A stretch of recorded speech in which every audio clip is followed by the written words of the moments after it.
Sliding down the last street as the day creeps. What you doing with nobody at home? Sugar, just step into your sneakers and step behind the speakers. Your heart will keep me beating and make me a believer. Don't you want me? Don't you want me? I need some mercy on my soul, come on. Give me what you got, oh, oh, oh. Give me what you got, oh, oh, oh. I said, roll up, yeah, come get your love. I don't care where we're dancing tonight, just as long as you're there in the break of the light. I said, roll up, yeah, come get your love. Hello, everybody. I'm Larry Ridley, and this is the NFL on EA Sports. The Falcons come into today's game looking for a way to pick up win number 10 on the season. It's the Redskins going up against the Falcons. With that, let's get you out to the Mercedes-Benz Stadium. Here are Brandon Gaudin and Charles Davis. Thank you, Larry. From the home of the Falcons since 1992, there's a look inside the Georgia Dome, just on the outskirts of downtown Atlanta. Today, we've got a Week 13 matchup for you here between the Washington Redskins and the Atlanta Falcons. Hello again, everyone. Brandon Gaudin along with Charles Davis. And, Charles, we take a look at this Falcons team as they enter play. They've been as hot as anyone. The win last week makes it 9 out of 10. The results are hard to argue. If there's a team better suited for the postseason right now, I don't know who they are. Meanwhile, for the visiting Redskins, they were losers their last time out. They're going to try to get back in the win column, but obviously they're going to have to do that in a hostile environment. And sometimes that actually works to your advantage. Now you've got to band together your team, the us against the world mentality. Let's see if they can use it and get a victory. The calendar has turned to December, and we're in the home stretch now as we're underway in Week 13. That's fielded in the end zone. And he won't return this one. He'll go down to a knee, and they'll start at the 25. So out comes the Redskins offense now onto the field. They'll be led out by the veteran quarterback out of Michigan State. The former Spartan, it's Kirk Cousins. Forget the measurables. His temperament, which is so even-keeled, often masks a burning desire to win and perform. This guy takes it seriously when he lines up to play, and usually he puts on a nice performance.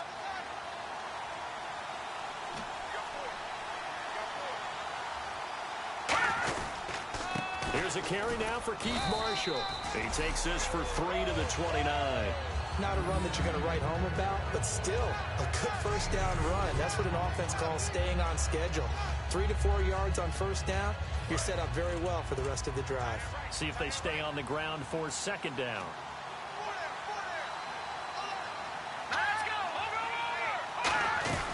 They stay on the ground. This is Marshall again. Not much room here as he only gets it to about the 30. Just a gain of a yard there, and now it'll be third down.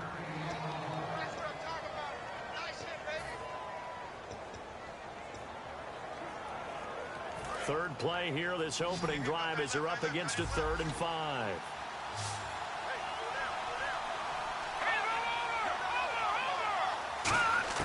Cousins from the gun on 3rd. Surveying the field. Drops it to Jones in the flat.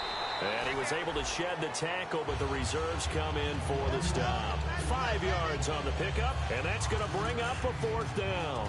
So on 4th down, the Redskins will call on Tress Way to punt it away.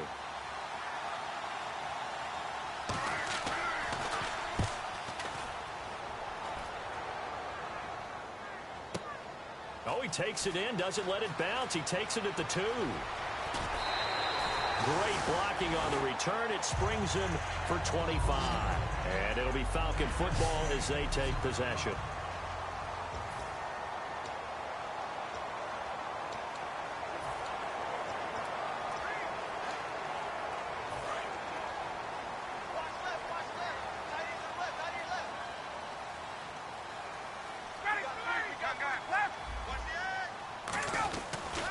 The former Indiana Hoosier here, Tevin Coleman. And he'll take this up near the 35, maybe the 34. It's a 6-yard pickup, and it gets him to 2nd and 4. First play of the drive, let's give credit all around. Excellent blocking, but the guy carrying the ball, he was the finisher. A really nice run. Now Ryan on 2nd down. This one complete to Mohamed Sanu. And getting this just shy of midfield, they'll spot it at the 49. I know many people like to throw to the tight end, maybe in a little flexed out position because he creates mismatches with his size. But slot receivers do the same thing with their quickness, their speed, and their route running savvy. Here's Coleman. And they'll get him down here at about the 42. A nice run there, 9 yards, and it'll be second down. This drive is turning into an extended one, and the guy carrying the ball, he's becoming more like a body blows guy. Every carry is putting some damage on the defense. So after a while, I'm not too sure how many guys are going to want to run up and tackle him. Sanu, the man in motion right. They stay on the ground. Again, it's Coleman. And he's got some space here. And he's going to get this inside the 30. And a nice carry there of 15 yards. How many times do we say in this game that speed kills, and it does it in so many different ways? In this case, you got a back who's quick and shifty, can make moves, make people miss, but also gets to and through a hole before it can close down. That's some of the benefits of that speed, not just outrunning people in the secondary, and that led to a really nice game.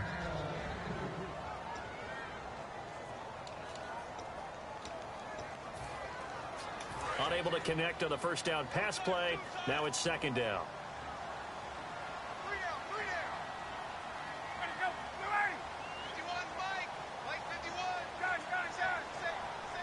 They'll motion the tight end across the formation.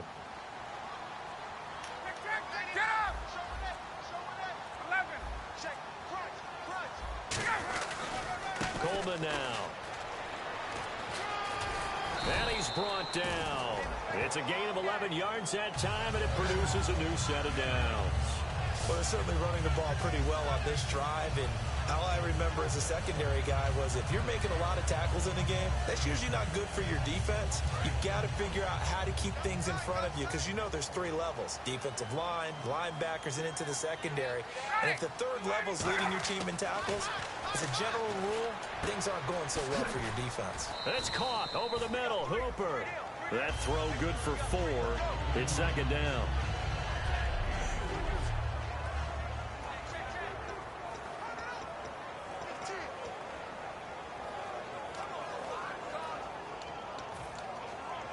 Six yards here to go for the offense on second down.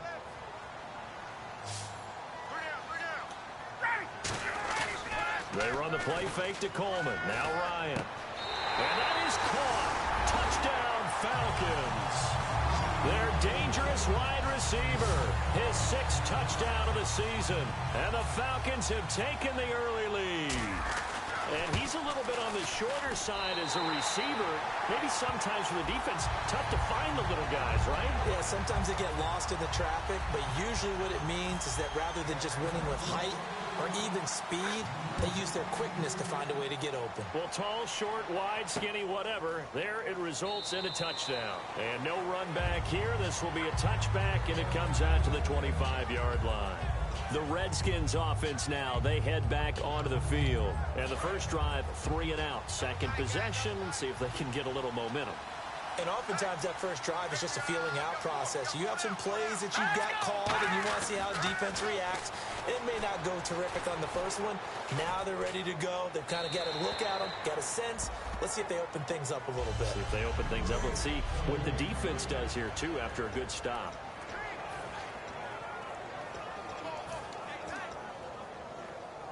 Second down now after the incompletion.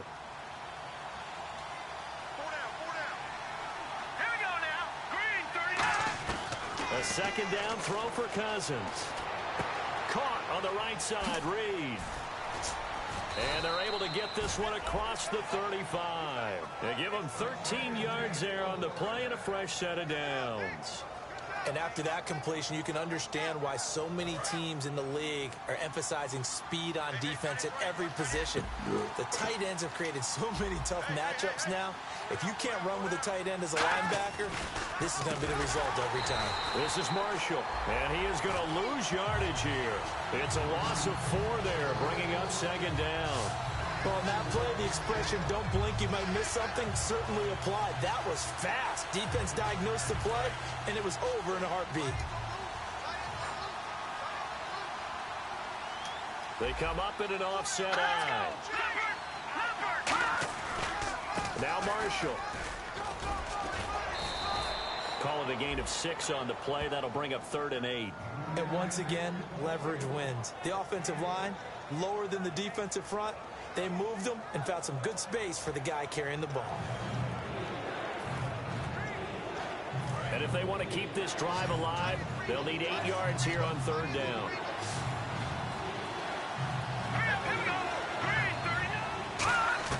On 3rd down, Cousins. And unable to connect on the long pass. It falls down incomplete.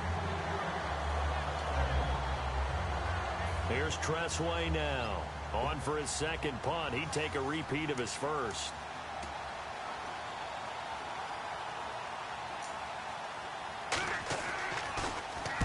He gets this one away, and boy, it's another boomer. And this will be touched by a member of the kicking team inside the 20, and it's at the 17-yard line.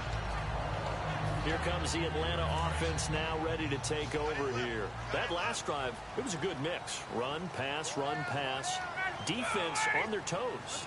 And what really helps out in a big way is when you're doing the run-pass mix and everything's working, that means that they're guessing wrong every time on defense. They think you're going to pass when you run and vice versa. I would continue that, and when they finally draw a bead on you, maybe you mix it up a little bit with play action and throw the ball.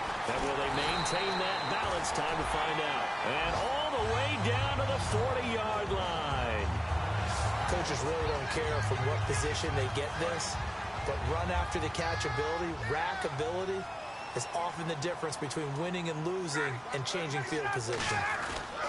Coleman trying to find a lane, but instead he'll get back to the line of scrimmage and no more. Call it no gain on the play, and it'll be 2nd down. So nothing there. I don't know that that's all in the back, though. You got to look at blocking there, don't you? I would agree with that totally. At some point, they have to win at the point of attack. Instead, it was the defense getting it done again and holding them to no gain.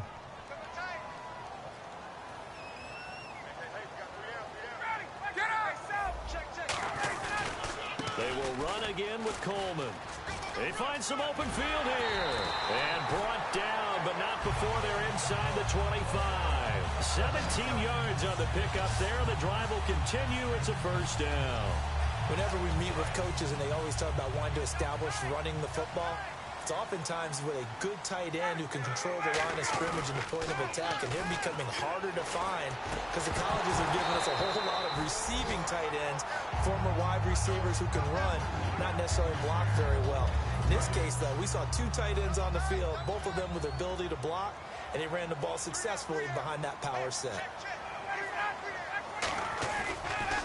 This is Coleman. And a short gain here down to the 22. Just a couple there on the 2nd down run. Now they're staring at a 3rd and 8 situation. Partner, we know today's NFL is really built around the guy throwing the football. But these short runs, they still pay dividends because they can take their toll on a defense and they can add up as the game goes along. You control the clock, you control the ball, and that way you often control the game. His throw caught right around the 6. And they do stop him, but he takes it all the way to the 2. Never make the mistake that the slot receivers, especially the little guys like we're watching here, are just quicker than fast. A lot of them combine quickness and speed, and they catch a lot of footballs, as we just saw there.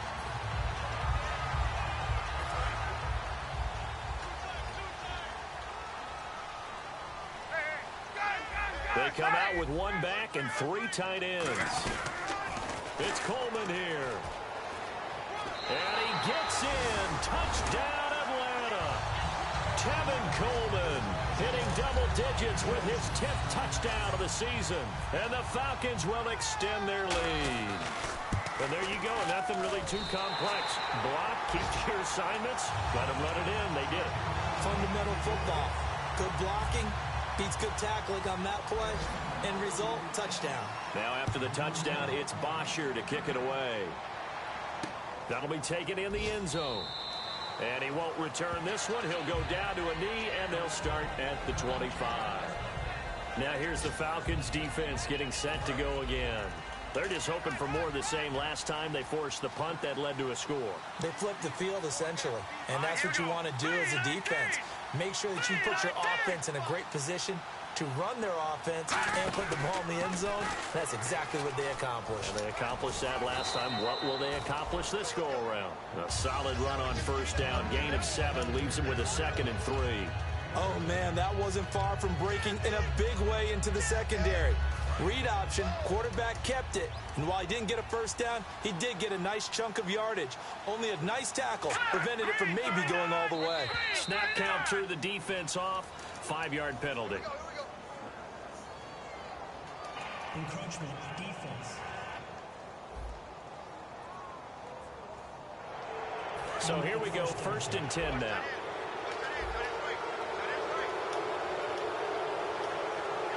They come up in an offset eye. Here's Marshall. And he's going to be met at the line of scrimmage and taken down. It's a loss of a yard there, and now 2nd down. Man, wasn't that long ago that the guy playing that spot was an outside linebacker type of a guy. Now, as a defensive end, how about the speed that he used to get into the backfield and make the play? They'll run it now out of the gun. And he's got it up over the 40 to the 41. 4 yards on the pickup there as they get it back to a more manageable 3rd and 7. But you got to give kudos to your offensive line. Back live, Charles Davis to my right. I'm Brandon Gaudin. It's Redskin football to begin quarter number 2. They'll need to convert a 3rd and 7, though, to start things out. And the defense searches for one more stop here after the run on 2nd down. And for the Falcons, 5 men in the secondary now on 3rd. Now contact up front as penalty markers come in. Who is this against? Infraction, defense.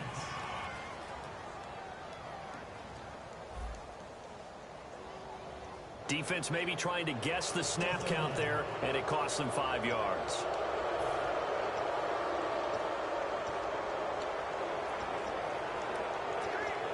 Offense coming up, needing 2 yards on 3rd down.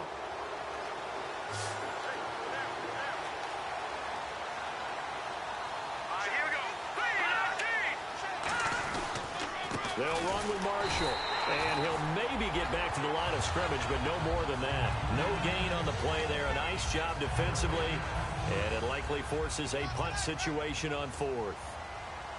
Big boys down there in the trenches, and a nice play to stop them cold. Nothing there. Yeah, when you talk about big boys, you're talking about those defensive tackles, those nose tackles.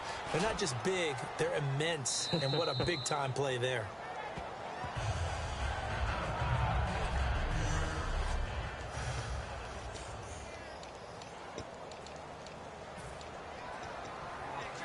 Atlanta now coming out on the field. And that last drive, a long drive, but not just that. They had a great air attack going. Do they stick with that? I would think that they would, because if they were competent enough to do it on the last drive, starting backed up in their own territory, why would you change anything? They've got to be confident about what they're presenting and continue to do so. Yeah, because the secondary, they really look clueless. And that was amazing because that drive went and went, no adjustments, and no big plays by the defense to knock the ball away.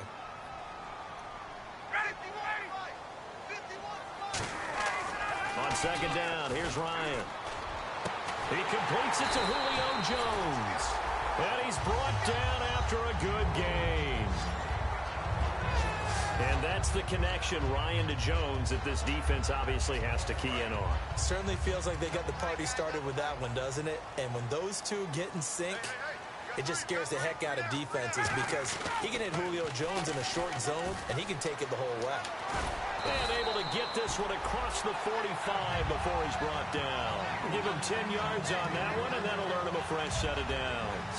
And that run was what a lot of people call an explosive run. Gave them good yardage, solid yardage. They feel good about the whole thing, and they did it behind a 2 tight end set.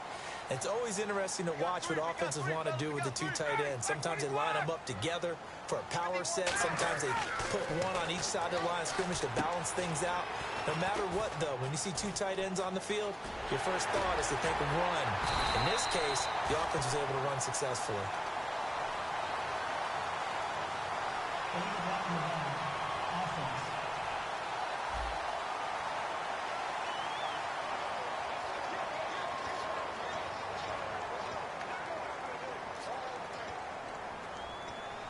All right, so first down, 5 yards to go.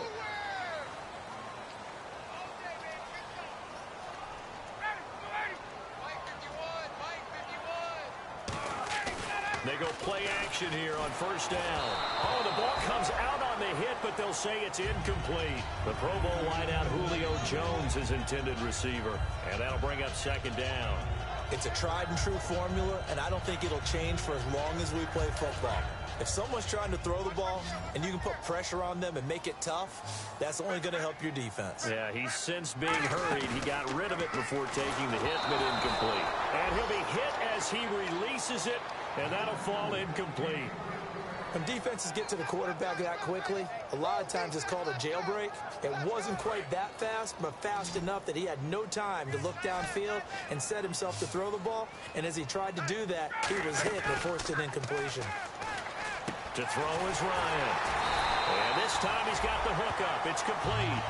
They call it a gain of 19, and it moves the chains. In recent years, the slot receivers really gained stature in the NFL because they could do so many things. Yes, they can line up wide like your normal wide receiver, but to have that kind of courage and toughness to run routes in the middle of the field and become dependable targets for their quarterbacks and move the sticks, those guys are worth their weight in gold. And he is met at the line of scrimmage, and he goes down.